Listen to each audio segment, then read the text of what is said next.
16h-18h, Et si on partait? Philippe Googler.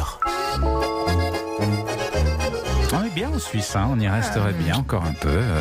Alors, la Suisse, c'est un petit pays, mais en même temps, il y a beaucoup de choses à faire, beaucoup de choses à voir. C'est montagneux, donc ça peut être long pour accéder à un point à un autre. Donc, comment on aborde la Suisse, Jean-Bernard Carrier? Moi, il y a un mode de déplacement que je recommande, qui va vous faire plaisir. Philippe, vous le connaissez si bien. Le train. Ah, mais oui, forcément. Mais c'est un des réseaux ferroviaires les plus denses du monde. Exactement. Alors, c'est vrai qu'il y a un très bon réseau routier, mais ça serait dommage de ne pas prendre le train en Suisse pour la simple et bonne raison que les lignes ferroviaires suisses traversent les paysages les plus somptueux du pays et que le réseau, vous venez de le dire, est vraiment excellent. Excellent. Il y a des trains qui grimpent dans des montagnes. Il y a des trucs incroyables. Exactement. Alors, les lignes de train, c'est pas simplement un moyen de déplacement, c'est vraiment une attraction touristique à part entière. Donc, c'est vraiment quelque chose à prévoir dans son voyage. Et en plus, il y a même un pass qui s'appelle le Swiss Pass qui vous permet d'emprunter tous les trains pour un tarif tout à fait raisonnable. Alors, il y a deux trajets que moi j'ai gardés. Je sais pas si vous les connaissez, Philippe. Le premier que je trouve exceptionnel, je l'ai testé celui-là.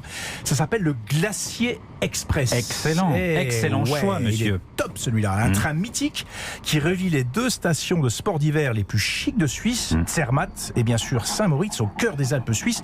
C'est l'un des plus beaux itinéraires d'Europe avec des tronçons qui sont réellement spectaculaires.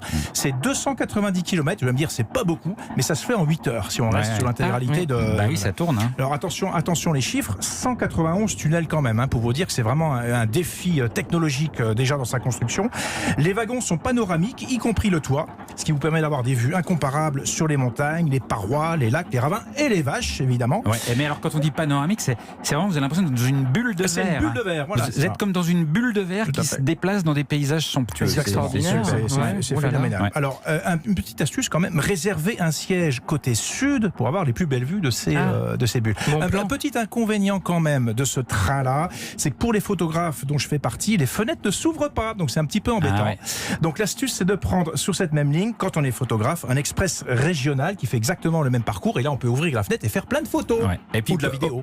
Tout petit inconvénient, parce qu'il faut bien critiquer un peu, on est français, c'est que comme c'est une bulle de verre, quand il fait plein soleil tout le temps, vous êtes sous le soleil à fond. Alors, il y a une clim, donc ça va, mais malgré tout d'être à fond comme ça dans le soleil en permanence, ça peut être un peu fatigant. C'est vraiment histoire de critiquer. C'était histoire de critiquer un petit peu les chouïa.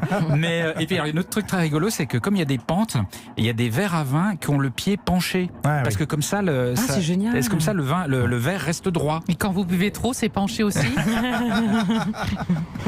Quel est l'autre trajet en train que vous aimez, alors là, je me Jean-Bernard? tourne vers Emmanuel. Oui. Ça s'appelle le train du chocolat. Figurez-vous, ça existe. C'est un train gourmand qui relie Montreux, la très belle ville chic sur les bords du Léman, à la chocolaterie Caillé qui appartient à Nestlé. Mais on mange pendant le trajet plein de chocolat? C'est pas tout à fait. Il y a des petites dégustations qui sont prévues, mais en fait, on circule dans des wagons très classe, des wagons Pullman de 1915, et on arrive à la chocolaterie Caillé. Et là, c'est là qu'il y a des visites et des dégustations qui sont prévues pour les visiteurs. Voilà, c'est vraiment un trajet à recommander pour les accros au cacao et les amoureux du rail. Alors ça sera pour l'année prochaine parce que cette ligne-là, elle n'est pas prévue cette année à cause de cette crise sanitaire. D'accord. Alors, on a parlé énormément des montagnes, on a peu parlé des lacs. Il y en a beaucoup en Suisse. Et puis il y a le plus célèbre, il y a le lac Léman.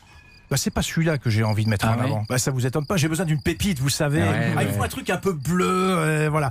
Alors j'en ai trouvé un, ça s'appelle le lac bleu d'Arola. J'adore celui-là parce qu'il est à 2100 mètres d'altitude, près de la frontière avec l'Italie. Un cadre, vous avez parlé d'un cadre à la Heidi, c'est à peu près ça. Au milieu des mélèzes, il y a des marmottes, des chamois. Mais son véritable attrait, c'est pas la faune, c'est la transparence et la couleur. L'eau, elle est cristalline, on se croirait vraiment dans un lagon polynésien. Elle est cristalline, transparente, on voit parfois même les truites au fond. Et il y a vraiment un bleu turquoise qui est exceptionnel. C'est dû à un phénomène chimique. L'eau, elle vient d'une source d'une pureté exceptionnelle en amont. Elle ruisselle sur de l'argile et se charge d'une algue microscopique qui lui donne ses reflets bleutés. C'est la petite Polynésie de la Suisse. Voilà, je l'ai placée celle-là. L'eau n'est pas tout à fait à la même température qu'en Polynésie. Voilà, elle fait 4-5 degrés, donc c'est vraiment pour le visuel. On peut pêcher les truites? Non, elles sont pas pêchables, justement. Oui, tout à fait. Elles sont protégées? Elles sont protégées, tout à fait. Petite balade pour y aller, 45 minutes, donc ça permet d'éviter qu'il y ait trop de foule au bord du lac. D'accord. On parle moins généralement du canton de Neuchâtel, au nord de la Suisse, plus côté Jura. Mais c'est près de chez vous, ça, c'est près de la Franche-Comté, mon cher Philippe. Bah oui, alors il y a un endroit qui est exceptionnel là aussi, ça s'appelle s'appelle le Creux du Vent.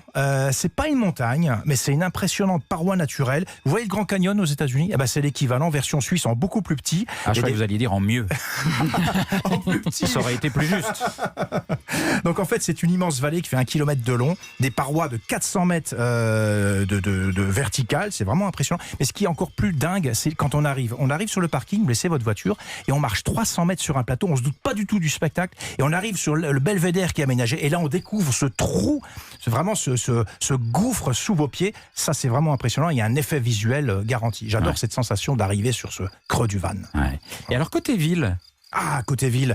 On aime bien dans cette émission les villes sous-estimées ou les pays sous-estimés. Il y en a une. Dans cette famille-là, je voudrais Zurich. Alors c'est vrai que l'image de Zurich n'est pas très glamour. Coffre-fort, le coffre-fort. Coffre-fort, ville de banquier, ville institutionnelle.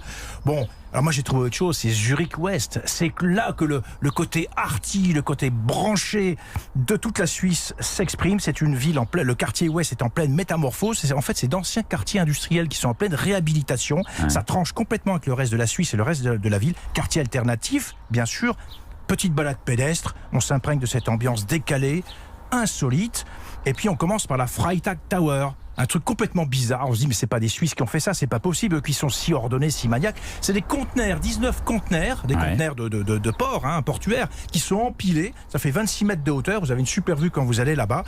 Et dans ces conteneurs, il y a une boutique qui s'appelle Freitag. C'est très connu en Suisse. Ce sont des sacs qui sont réalisés à partir de matériaux recyclés, des bâches de camions qui sont recyclés, donc tout est fait sur place et ça vaut très très cher. Donc c'est vraiment un accessoire. C'est chic alors. C'est chic, voilà, c'est devenu chic et branché. La marque Freitag, c'est pas pour les mettre en avant, mais c'est vraiment un travail très impressionnant et ça se fait dans ce quartier alternatif. Voilà. Merci beaucoup Jean-Bernard pour toutes ces infos.